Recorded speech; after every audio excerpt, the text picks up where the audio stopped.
Magandang araw mga kaibigan. Bigyan natin ng opinion, reaction itong post ni Mr. Jason Sa na medyo malungkot man, kaya lang magandang pag-usapan ito. Real talk, let's face reality. Tungkol po sa kalagayan ni PRRD, ang tanong is, makakabalik pa ba na buhay si Tatay Digong dito sa Pilipinas? Yan ang kanyang tanong. So ito ang sabi niya.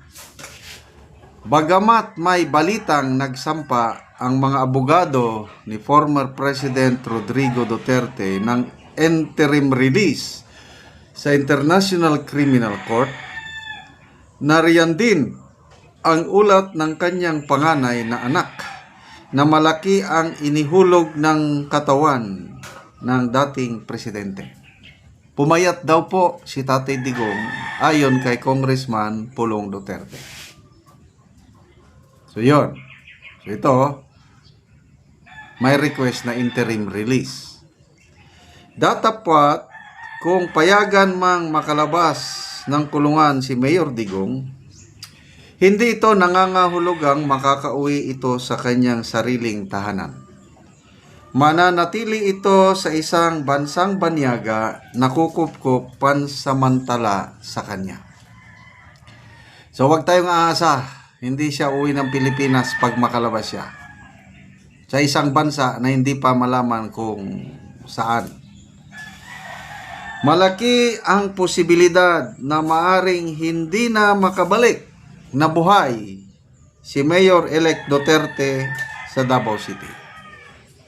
Oh. So yun ang wag kayong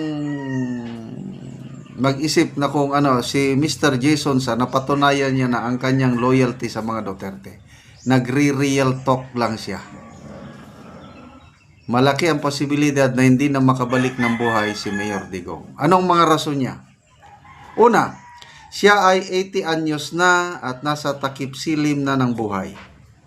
Pangalawa, bago pa man siya dinala sa Netherlands, marami nang iniindang sakit ang dating presidente.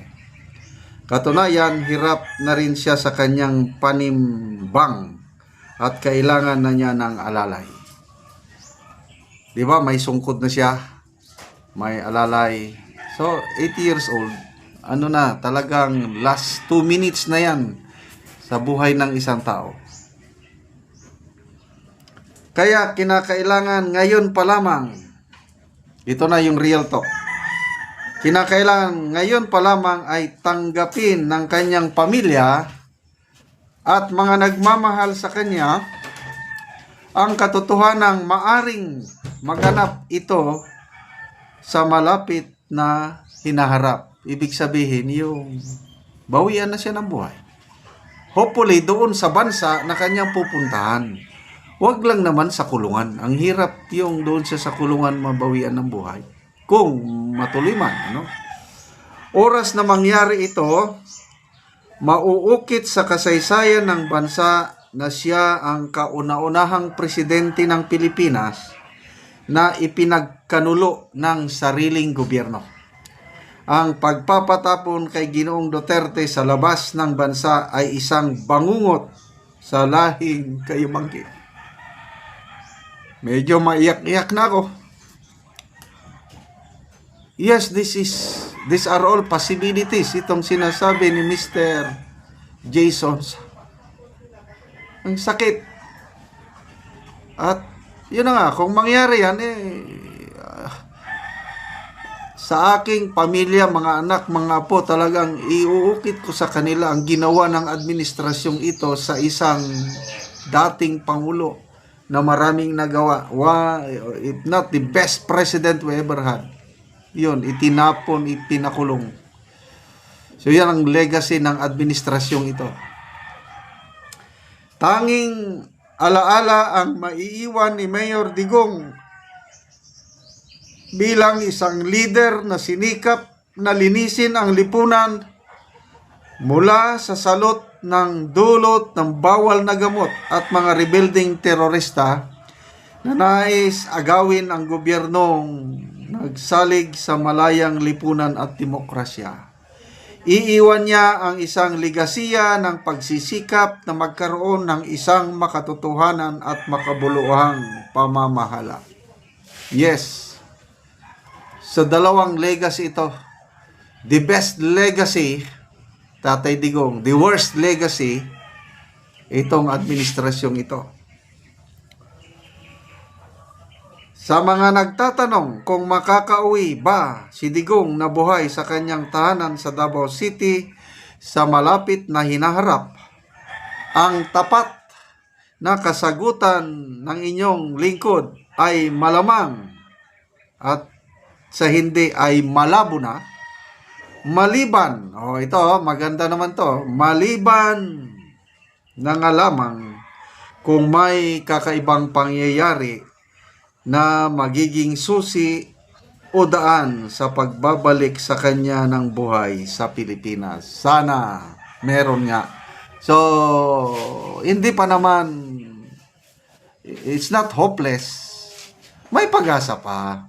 Habang buhay, may pag-asa. Kailang, let's accept reality na posible na hindi na siya makakabalik ng buhay dito sa Pilipinas. I agree with Mr. Jason Sa. Ang dalangin ko ngayon, dalangin natin na makakalabas siya sa kulungan. Interim release. Malaking bagay na yan, answered prayer na yan, na ang hirap kasi yung makulong.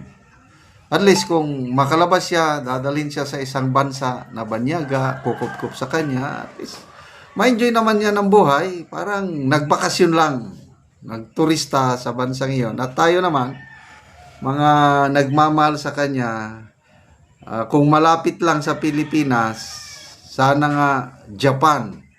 Ang malapit lang dito sa atin, sa Asia is Japan, South Korea, or Cambodia. Dahil Cambodia, ASEAN, malapit lang sa atin, member siya ng ASEAN. Japan, okay. South Korea, okay pa rin.